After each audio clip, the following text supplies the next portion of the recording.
C'est à l'évidence une formule qui restera en déclarant avoir très envie d'emmerder les non-vaccinés et de vouloir le faire jusqu'au bout.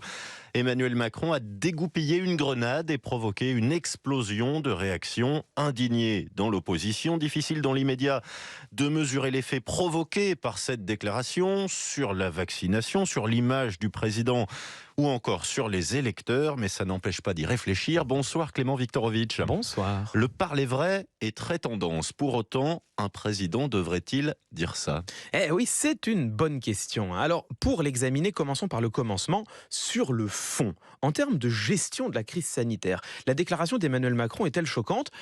Eh bien, en fait, je ne pense pas. En réalité, il ne fait ici que répéter une position qu'il assume depuis le tout début. Écoutez par exemple ce qu'il disait le 12 juillet dernier quand il annonçait l'instauration du pass sanitaire. Vous l'avez compris, la vaccination n'est pas tout de suite obligatoire pour tout le monde, mais nous allons étendre au maximum le pass sanitaire pour pousser le maximum d'entre vous à aller vous faire vacciner. Bon, au fond, le message est exactement le même. Le pass sanitaire ne procède pas d'une logique sanitaire. Il n'est rien d'autre qu'un instrument politique permettant de faire pression sur les citoyens pour qu'ils acceptent de se faire vacciner. La forme, en revanche, bien sûr, n'a rien à voir. En assumant ici un registre très agressif, le président de la République témoigne d'une volonté manifeste de choquer. Volonté stratégique. Alors oui, très probablement. Il est difficile en premier lieu de ne pas y voir un calcul électoral. Aujourd'hui en France, une très grande majorité des électeurs sont vaccinés. Par cette provocation, Emmanuel Macron tente de se mettre de leur côté, tout en incitant ses adversaires, Éric Zemmour, Marine Le Pen et Jean-Luc Mélenchon en tête, à se positionner en défenseur de la petite minorité des non-vaccinés. Sur le papier, c'est assez habile. Par ailleurs, il y a sans doute aussi une volonté de repositionner son image. Emmanuel Macron adopte volontairement, vous l'avez dit Nicolas, le champ lexical du quotidien. Emmerder bien sûr, mais aussi prendre un canon, aller au resto.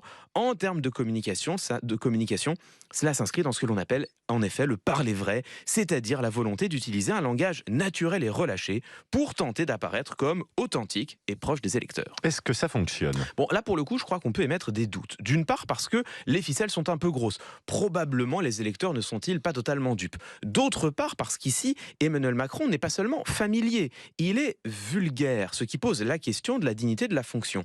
Enfin, parce que se pose également le problème de la cohérence. Écoutez ce que disait Emmanuel Macron fin décembre sur TF1 quand on lui parlait justement de ces petites phrases choc. Il y a des mots qui peuvent blesser et je pense que c'est jamais bon et c'est même inacceptable. Le respect fait partie de la vie politique. Et je pense qu'on peut bouger les choses sans blesser des gens. Et c'est ça que je ne referai plus. On ne fait rien bouger si on n'est pas pétri d'un respect infini pour chacun. En moins d'un mois, Emmanuel Macron aura donc promis une chose et fait tout le contraire.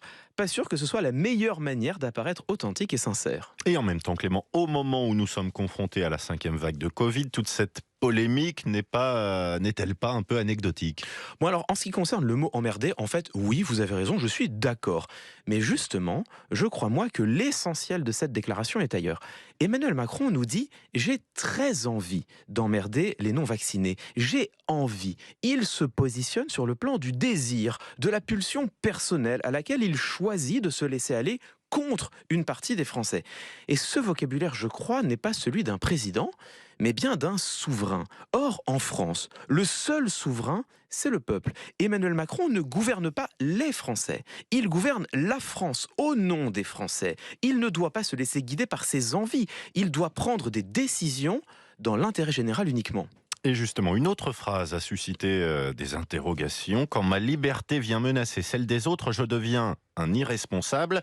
Un irresponsable n'est plus un citoyen. Ça s'inscrit dans la même idée ? Oui, c'est exactement ça. Et je crois d'ailleurs que c'est cette phrase qui est la plus marquante. Bon, déjà, elle est fausse. Elle est fausse. La citoyenneté, juridiquement, c'est un ensemble de droits politiques qui procèdent de la nationalité française. Que les individus soient responsables ou irresponsables n'y change absolument rien. Si vous allez faire du ski sans avoir pris un seul cours, vous risquez fort d'encombrer les urgences le soir même, et croyez-moi, j'en sais quelque chose. Est-ce que cela fait de vous un irresponsable ? Peut-être bien. Est-ce que cela vous exclut de la citoyenneté ? en aucune manière. Voilà donc un président de la République qui prétend, sur le fondement de critères totalement arbitraires, décréter qui est un citoyen et qui ne l'est plus. Et il me semble que là, on peut tout de même commencer à se poser des questions. Parce que derrière ces deux déclarations, c'est au fond tout un rapport au pouvoir que l'on voit se dessiner. Alors, comment faut-il le qualifier? Jupitérien? Paternaliste? Monarchique? Eh bien cela, je laisse à chacune et chacun le soin de choisir le terme qui lui conviendra. Clément Viktorovitch.